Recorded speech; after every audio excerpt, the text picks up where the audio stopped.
ପୂର୍ବ ଭିଡିଓରେ ଆମମାନେ ଦେଖିଲେ ଯେ ଯଦି ତୁମେ ଏକ ପରିବାହୀରେ ବିଦ୍ୟୁତ ସ୍ରୋତ ପ୍ରବାହିତ କରୁଛ ତାହେଲେ ସେ ତା ପାଖରେ ଥିବା କମ୍ପାସ ସୂଚୀକୁ ବିକ୍ଷେପିତ କରିପାରିବ। ତା ମାନେ ଯଦି ଏକ ପରିବାହୀରେ ବିଦ୍ୟୁତ ସ୍ରୋତ ପ୍ରବାହିତ ହେଉଛି ତାହେଲେ ଯଦି ତା ପାଖରେ ଏକ କମ୍ପାସ ରଖାଯାଇଛି ତାହେଲେ କମ୍ପାସଟି ବିକ୍ଷେପ ହେବ। ଏହାର ମାନେ ହେଉଛି ଯେ ଏକ ପରିବାହୀରେ ଯଦି ବିଦ୍ୟୁତ ସ୍ରୋତ ପ୍ରବାହିତ ହେଉଛି ତାହେଲେ ସେ ତା ପାଖରେ ଥିବା ଚୁମ୍ବକ ଉପରେ ଏବଂ ଏକ ବଳ ପକାଇ ପାରିବ।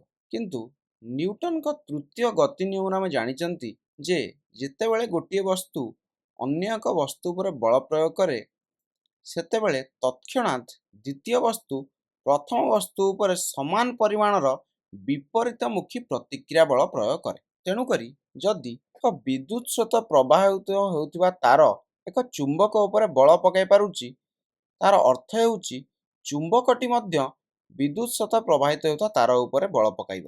ତେଣୁକରି ଏହି ତାର ଉପରେ ମଧ୍ୟ ଏକ ବଳ ପଡ଼ିବ ଏବଂ ଏହି ଭିଡିଓରେ ଆମେ ଏହି ବଳର ଗୁଣ ବିଷୟରେ ଜାଣିବା ଯେ ବଳଟି କିପରି ପଡ଼ିଥାଏ, କେଉଁ ଦିଗରେ ପଡ଼ିଥାଏ, କେତେବେଳେ ସର୍ବାଧିକ ହୋଇଥାଏ, କେତେବେଳେ ସର୍ବନିମ୍ନ ହୋଇଥାଏ, ଏହି ବିଷୟରେ ଆମେ ଏହି ଭିଡିଓରେ ଆଲୋଚନା କରିବା। ତେବେ ଚାଲନ୍ତୁ ପ୍ରଥମେ ଭାବିବା ଯେ ଏହି ଚୁମ୍ବକଟି ତାର ଉପରେ କିପରି ବଳ ପକାଉଛି। ତେବେ ତୁମମାନଙ୍କର ମନେ ଥିବ ଯେତେବେଳେ ତୁମମାନେ କହିଲ ଯେ ଏହି ବିଦ୍ୟୁତ ପ୍ରବାହିତ ତାରଟି ଏ ଚୁମ୍ବକ ଉପରେ ଏକ ବଳ ପକାଉଛି। ଆମେ ଜାଣିଛନ୍ତି ଯେତେବେଳେ ଏକ ତାରରେ ବିଦ୍ୟୁତ ସ୍ରୋତ ପ୍ରବାହିତ ହେଉଛି ତାହେଲେ ଏହା ଏକ ଚୁମ୍ବକ ଭଳି କାମ କରେ ଏବଂ ଏହାର ଏକ ଚୁମ୍ବକୀୟ କ୍ଷେତ୍ର ରହିଥାଏ ଏବଂ ଏହି ଚୁମ୍ବକୀୟ କ୍ଷେତ୍ରଟି ଏହି କମ୍ପାସ ସୂଚୀ ବା ଚୁମ୍ବକ ଉପରେ ବଳ ପକାଇଛି। ଏହିପରି ଭାବରେ ଆମେ ଏହାର ଉତ୍ତର ମଧ୍ୟ ଦେଇପାରିବା ଯେ ଚୁମ୍ବକଟି କିପରି ତାର ଉପରେ ବଳ ପକାଉଛି। ଆମେ କହିପାରିବା ଯେ ଏ ଚୁମ୍ବକଟିର ମଧ୍ୟ ଏକ ଚୁମ୍ବକୀୟ କ୍ଷେତ୍ର ଅଛି। ବର୍ତ୍ତମାନ ଚାଲନ୍ତୁ ତାରର ଚୁମ୍ବକୀୟ କ୍ଷେତ୍ରକୁ ହଟାଇଦେବା ଏବଂ ବର୍ତ୍ତମାନ ଚୁମ୍ବକଟିର ଚୁମ୍ବକୀୟ କ୍ଷେତ୍ରକୁ ଦେଖାଇବା। ତେଣୁକରି ଚୁମ୍ବକଟି ମଧ୍ୟ ନିଜର ଏକ ଚୁମ୍ବକୀୟ କ୍ଷେତ୍ର ସୃଷ୍ଟି କରୁଛି ଯାହାକି ଆମେ ଏଠାରେ ଦେଖାଇଛନ୍ତି ଏବଂ ଏହି ଚୁମ୍ବକୀୟ କ୍ଷେତ୍ର ହିଁ ଏହି ତାର ଉପରେ ବଳ ପକାଉଛି ଯେଉଁ ତାରରେ କି ବିଦ୍ୟୁତ ସ୍ରୋତ ପ୍ରବାହିତ ହେଉଛି। ତେଣୁକରି ଆମମାନେ କହିପାରିବା ଯେତେବେଳେ ଏକ ବିଦ୍ୟୁତ ସ୍ରୋତ ପ୍ରବାହିତ ତାରକୁ ଆମେ ଚୁମ୍ବକୀୟ କ୍ଷେତ୍ରରେ ରଖିଛନ୍ତି ତାହା ଉପରେ ଏକ ବଳ ପଡ଼ିବ। ତେଣୁକରି ଚୁମ୍ବକୀୟ କ୍ଷେତ୍ର କେବଳ ଚୁମ୍ବକ ଉପରେ ବଳ ପକାଏ ନାହିଁ, ସେ ବିଦ୍ୟୁତ ପ୍ରବାହିତ ହେଉଥିବା ତାର ଉପରେ ମଧ୍ୟ ବଳ ପକାଇ ପାରିବେ। ଏବଂ ଆମମାନେ ଯଦି ଭାବିବା ତାହେଲେ ଯେ ଆମେ ପୂର୍ବ ଭିଡିଓରେ ଆମେ ଦେଖିଛନ୍ତି ଯେ ବିଦ୍ୟୁତ ପ୍ରବାହିତ ହେଉଥିବା ତାର ଏକ ଚୁମ୍ବକଳି ବ୍ୟବହାର କରେ। ତେଣୁକରି ଚୁମ୍ବକୀୟ କ୍ଷେତ୍ରରେ ରହିଲେ ତା ଉପରେ ଏକ ବଳ ପଡ଼ିବ। ତେଣୁକରି ବର୍ତ୍ତମାନ ଆମେ ବିଦ୍ୟୁତ ଶକ୍ତିକୁ ବ୍ୟବହାର କରି କୌଣସି ଏକ ଜିନିଷକୁ ଗତିଶୀଳ କରାଇ ପାରିବା ଏବଂ ଏହି ସିଦ୍ଧାନ୍ତରେ ହିଁ ତୁମର ବୈଦ୍ୟୁତିକ ପଙ୍ଖା, ବୈଦ୍ୟୁତିକ କାର ଏବଂ ବୈଦ୍ୟୁତିକ ଯନ୍ତ୍ରପାତି ଗୁଡ଼ିକ ଚାଲୁଅଛି, ଯେଉଁଠାରେ କି ଆମେ ବୈଦ୍ୟୁତିକ ଶକ୍ତି ବା ବିଦ୍ୟୁତକୁ କିଛି ଗୋଟେ ଜିନିଷକୁ ଗତିଶୀଳ କରାଇବା ପାଇଁ ବ୍ୟବହାର କରୁଛନ୍ତି। କେମିତି? ତାକୁ ଆମେ ଏକ ଚୁମ୍ବକୀୟ କ୍ଷେତ୍ରରେ ରଖିଦେଉଛନ୍ତି ଏବଂ ସେ ଚୁମ୍ବକୀୟ କ୍ଷେତ୍ରଟି ସେ ତାର ଉପରେ ଏକ ବଳ ପକାଉଛି। ତେବେ ଏସବୁ ବିଷୟରେ ଅଧିକ ଜାଣିବା ପୂର୍ବରୁ ଆମକୁ ବର୍ତ୍ତମାନ ସେ ବଳର ଗୁଣ ଗୁଡ଼ିକ ବିଷୟରେ ଜାଣିବାକୁ ପଡ଼ିବ।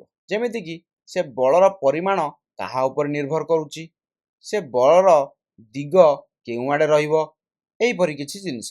ଏବଂ ଏସବୁ ଜାଣିବା ପାଇଁ ବୈଜ୍ଞାନିକମାନେ ବହୁତ ଗୁଡ଼ିଏ ପରୀକ୍ଷା ନିରୀକ୍ଷା କଲେ, ଯେଉଁଥିରେ କି ସେମାନେ ଏକ ବିଦ୍ୟୁତ ପ୍ରବାହିତ ହେଉଥିବା ତାରକୁ ଚୁମ୍ବକୀୟ କ୍ଷେତ୍ରରେ ରଖିଲେ। କିନ୍ତୁ ଏହିପରି ଚୁମ୍ବକୀୟ କ୍ଷେତ୍ରରେ ନୁହଁ, ସେମାନେ କ'ଣ କଲେ?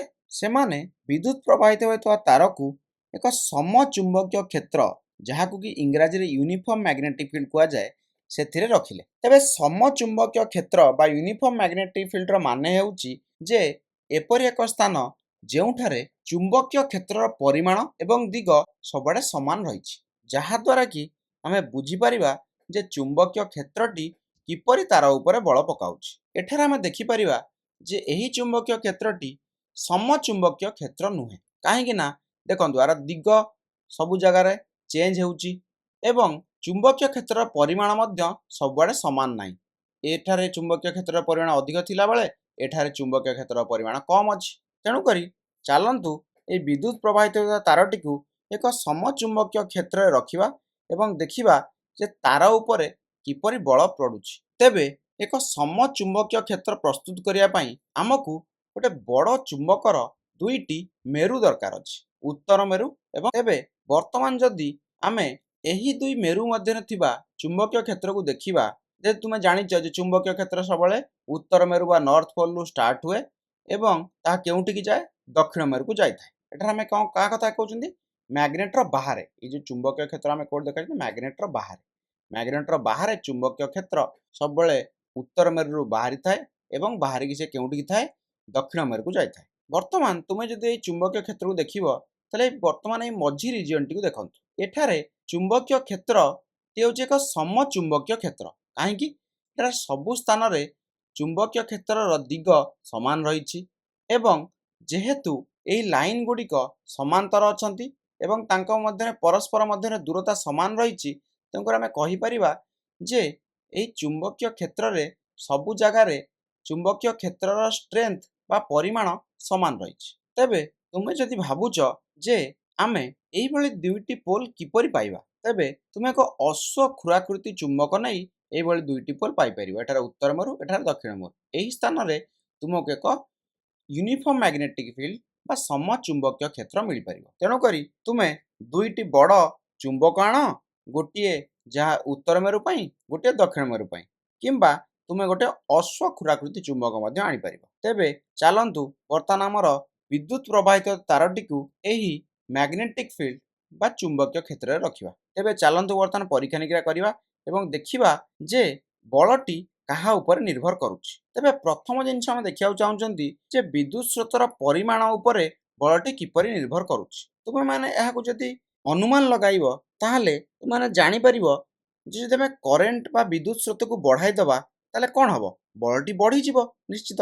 କାହିଁକିନା ଯଦି ତୁମେ କରେଣ୍ଟ ବା ବିଦ୍ୟୁତ ସ୍ରୋତକୁ ବଢ଼ାଇ ଦେଉଛ ତାହେଲେ ଏହା ଏକ ଶକ୍ତିଶାଳୀ ଚୁମ୍ବକ ଭଳି କାମ କରିବ ଏବଂ ଯେହେତୁ ଏହା ଏକ ଶକ୍ତିଶାଳୀ ଚୁମ୍ବକ ହୋଇଯିବ ତେଣୁକରି ତା ଉପରେ ବଳ ମଧ୍ୟ ଅଧିକା ପଡ଼ିବ ଏବଂ ଆମେ ଯାହା ଅନୁମାନ କରିଥିଲେ ଏଠାରେ ଆମକୁ ସେଇଆ ହିଁ ମିଳିଲା ଯେ ଆମେ ଯଦି ବିଦ୍ୟୁତ ସ୍ରୋତର ପରିମାଣ ବଢ଼ାଇ ଦେଉଛନ୍ତି ତାହେଲେ ଏ ତାର ଉପରେ ବଳ ମଧ୍ୟ ବଢ଼ିଯାଉଛି, ଯାହାକି ଆମେ ଏଠାରେ ଲେଖିଦେଲେ ଯେ ଯଦି ବିଦ୍ୟୁତ ସ୍ରୋତ ଅଧିକ ଅଛି ତାହେଲେ ବଳ ଅଧିକା ପଡ଼ିବ। ତେଣୁକରି ତୁମେ ଯଦି ବଳର ପରିମାଣ ବଢ଼ାଇବାକୁ ଚାହୁଁଛ ତାହେଲେ ତୁମେ ବିଦ୍ୟୁତ ସ୍ରୋତର ପରିମାଣକୁ ବଢ଼ାଇ ଏହା ପାଇପାରିବ। ସେହିପରି ତୁମେ ଯଦି ବିଦ୍ୟୁତ ସ୍ରୋତର ପରିମାଣକୁ କମାଇ ଦେବ ବଳର ପରିମାଣ ମଧ୍ୟ କମିଯିବ ଏବଂ ତୁମେ ଯଦି ବିଦ୍ୟୁତ ସ୍ରୋତକୁ ଜିରୋ କରିଦେବ ତାହେଲେ ତାର ଉପରେ କୌଣସି ବି ବଳ ପଡ଼ିବ ନାହିଁ। ତେବେ ଏହି ପରୀକ୍ଷା ନିରୀକ୍ଷାରୁ ଆମେ ଆଉ ଏକ କଥା ମଧ୍ୟ ପାଇଲେ। କ'ଣ ପାଇଲେ ଯେ ଏହି ତାର ଉପରେ ପଡ଼ୁଥିବା ବଳ କେବଳ ବିଦ୍ୟୁତ ସ୍ରୋତ ଉପରେ ନିର୍ଭର କରୁନାହିଁ, ଏହା ବିଦ୍ୟୁତ ସ୍ରୋତ ପ୍ରବାହିତ ହେଉଥିବା ଦିଗ ଏବଂ ଚୁମ୍ବକୀୟ କ୍ଷେତ୍ରର ଦିଗ ମଧ୍ୟରେ ଥିବା କୋଣ ଉପରେ ମଧ୍ୟ ନିର୍ଭର କରୁଛି। ତେବେ ପରୀକ୍ଷା ନିରୀକ୍ଷା କରି କ'ଣ ପାଇଲୁ ବା ବୈଜ୍ଞାନିକମାନେ କ'ଣ ପାଇଲେ ଯେ ଯେତେବେଳେ ବିଦ୍ୟୁତ ସ୍ରୋତର ଦିଗ ଚୁମ୍ବକୀୟ କ୍ଷେତ୍ରର ଦିଗ ପ୍ରତି ଲମ୍ବ ହୁଏ ସେତେବେଳେ ବଳର ପରିମାଣ ସର୍ବାଧିକ ହୋଇଥାଏ, ଯାହାକୁ କି ଆମେ ଏଠାରେ ଲେଖିଦେଲେ ଯେ ସର୍ବାଧିକ ବଳ କେତେବେଳେ ପଡ଼ିବ ଯେତେବେଳେ ବିଦ୍ୟୁତ ସ୍ରୋତର ଦିଗ ଚୁମ୍ବକୀୟ ଦିଗର କ୍ଷେତ୍ର ସହିତ ଲମ୍ବ ଭାବରେ ରହିଥାଏ। କିନ୍ତୁ ଯଦି ଆମେ ଆମ ତାରଟିକୁ ଏମିତି ରଖିବା ତାହେଲେ ବଳର ପରିମାଣ କ'ଣ ହେବ, କମିଯିବ, କାହିଁକିନା କୋଣ ଏଠାରେ କମିଗଲା। ସେହିପରି ଯଦି ମୁଁ ତାରଟିକୁ ଏପରି ରଖିବି ତାହେଲେ ବଳ ଆହୁରି କମିଯିବ, କାହିଁକିନା କୋଣ ଆହୁରି କମିଗଲା। କାହା ଭିତରେ କୋଣ, ବିଦ୍ୟୁତ ସ୍ରୋତ ପ୍ରବାହିତ ହେଉଥିବା ଦିଗ ଏବଂ ଚୁମ୍ବକୀୟ କ୍ଷେତ୍ରର ଦିଗ ମଧ୍ୟରେ ଥିବା କୋଣ। ତେଣୁକରି ଆମେ ଏହି କୋଣଟିକୁ ଯେତେ କମେଇ କମେଇ ଚାଲିବା ଏ ତାର ଉପରେ ପଡ଼ୁଥିବା ବଳ ମଧ୍ୟ ସେତେ କମି କମି ଚାଲିବ। ଯଦି ଆମେ ଏହି କୋଣଟିକୁ କମେଇ କମେଇ ଚାଲିବା ଏବଂ କୋଣଟିକୁ ଜିରୋ କରିଦେବା ମାନେ ବିଦ୍ୟୁତ ସ୍ରୋତ ଯେଉଁଆଡ଼େ ପ୍ରବାହିତ ହେଉଛି ଚୁମ୍ବକୀୟ କ୍ଷେତ୍ର ମଧ୍ୟ ସେଇଆଡ଼େ ଅଛି, ତାହେଲେ ସେ ପରିସ୍ଥିତିରେ ତାର ଉପରେ କୌଣସି ବି ବଳ ପଡ଼ିବ ନାହିଁ, ମାନେ ତାର ଉପରେ ବଳ କେତେ ପଡ଼ିବ, ଜିରୋ। ତେବେ ମୁଁ ଏହାକୁ ଲେଖୁନାହିଁ, ତୁମେମାନେ ଏହାକୁ ମନେ ରଖିପାରିବ ଏବଂ ଏହାକୁ ମନେ ରଖିବ କାହିଁକି ନା ଏହା ବହୁତ ଇମ୍ପୋର୍ଟାଣ୍ଟ। ତେଣୁକରି ବଳ କୋଣ ଉପରେ ନିର୍ଭର କରୁଛି। ଯଦି କୋଣ ଜିରୋ ଅଛି ତାହେଲେ ବଳ ମଧ୍ୟ ଜିରୋ ହେବ। ସେହିପରି ଯଦି କୋଣ ବଢ଼ି ବଢ଼ି ଚାଲିବ ତାହେଲେ ବଳ ମଧ୍ୟ ବଢ଼ି ବଢ଼ି ଚାଲିବ ଏବଂ ଯଦି କୋଣ 90 ଡିଗ୍ରୀ ବା 90 ଡିଗ୍ରୀ ହେଇଯାଉଛି ତାହେଲେ ବଳ କ'ଣ ହେବ, ସର୍ବାଧିକ। ତେବେ ଶେଷରେ ଏହା ବାକି ରହିଲା ଯେ ବଳର ଦିଗ କେଉଁ ଆଡ଼େ ହେବ, ତେବେ ତାହା ଆମେ ଆଉ ଏକ ଭିଡ଼ିଓରେ କଥା ହେବା। ତେବେ ବର୍ତ୍ତମାନ ପ୍ରଶ୍ନ ହେଉଛି ଯେ ବଳର ଦିଗ କାହା ଉପରେ ନିର୍ଭର କରୁଛି। ଭିଡ଼ିଓଟିକୁ ପଜ୍ କରନ୍ତୁ ଏବଂ ଟିକେ ଭାବିବାକୁ ଚେଷ୍ଟା କରନ୍ତୁ। ତେବେ ଆମେ ପରୀକ୍ଷା ନିରୀକ୍ଷା ବା ଏକ୍ସପେରିମେଣ୍ଟରୁ ଜାଣିଲେ ଯେ ବଳଟିର ଦିଗ ଦୁଇଟି ଜିନିଷ ଉପରେ ନିର୍ଭର କରୁଛି, ଗୋଟେ ହେଉଛି ବିଦ୍ୟୁତ ସ୍ରୋତର ଦିଗ ଏବଂ ଆଉ ଗୋଟେ ହେଉଛି ଚୁମ୍ବକୀୟ କ୍ଷେତ୍ରର ଦିଗ। ତେଣୁକରି ଯଦି ବିଦ୍ୟୁତ ସ୍ରୋତ କୌଣସି ଏକ ଦିଗରେ ପ୍ରବାହିତ ହେଉଛି ତା ଉପରେ ଏକ ବଳ ପଡ଼ିବ। ଯଦି ଆମେ ବିଦ୍ୟୁତ ସ୍ରୋତକୁ ଓଲଟାଇ ଦେବା ତାହେଲେ ବଳର ଦିଗ ମଧ୍ୟ ଓଲଟି ଯିବ ବା ବିପରୀତ ଦିଗ ହୋଇଯିବ। ସେହିପରି ବଳର ଦିଗ ଚୁମ୍ବକୀୟ କ୍ଷେତ୍ରର ଦିଗ ଉପରେ ମଧ୍ୟ ନିର୍ଭର କରୁଛି। ଯଦି ଆମେ ଚୁମ୍ବକୀୟ କ୍ଷେତ୍ରର ଦିଗକୁ ଓଲଟାଇ ଦେବା ତାହେଲେ ବଳର ଦିଗ ମଧ୍ୟ ଓଲଟିଯିବ। ତେବେ ଏହି ତୃତୀୟ ପଏଣ୍ଟ ଉପରେ ତୁମେମାନେ ବର୍ତ୍ତମାନ ବେଶୀ ଜୋର ଦିଅ ନାହିଁ, କାହିଁକି ନା ଏ ବିଷୟରେ ଆମେ ଅନ୍ୟ ଏକ ଭିଡ଼ିଓରେ କଥା ହେବା। ତେବେ ଏହି ଭିଡ଼ିଓରେ ଆମେ କ'ଣ ଶିଖିଲେ ଯେ ଆମେ ଯଦି ଏକ ବିଦ୍ୟୁତ୍ ସ୍ରୋତ ପ୍ରବାହିତ ହେଉଥିବା ତାରକୁ ଏକ ଚୁମ୍ବକୀୟ କ୍ଷେତ୍ରରେ ରଖନ୍ତି ତାହେଲେ ତା ଉପରେ ଏକ ବଳ ପଡ଼ିବ। ତେଣୁକରି ବର୍ତ୍ତମାନ ଆମେ ବିଦ୍ୟୁତକୁ ବ୍ୟବହାର କରି କୌଣସି ଏକ ତାରକୁ ଗତିଶୀଳ କରିପାରିବା ଏବଂ ଆମେ ଏହି ବଳର କିଛି ଗୁଡ଼ିଏ ଗୁଣ ମଧ୍ୟ ଜାଣିଲେ, ଯେପରିକି ଯେତେ ଅଧିକା ବିଦ୍ୟୁତ୍ ସ୍ରୋତ ହେବ ବଳ ମଧ୍ୟ ସେତେ ଅଧିକ ହେବ। ସେହିପରି ଆମେ ଦେଖିଲେ ଯେତେବେଳେ ବିଦ୍ୟୁତ୍ ସ୍ରୋତର ଦିଗ ଚୁମ୍ବକୀୟ କ୍ଷେତ୍ରର ଦିଗ ସହିତ ଲମ୍ବ ହେଉଛି ବା ପରପେଣ୍ଡିକୁଲାର ହେଉଛି ସେତେବେଳେ ବଳଟି ସର୍ବାଧିକ ହେଉଛି।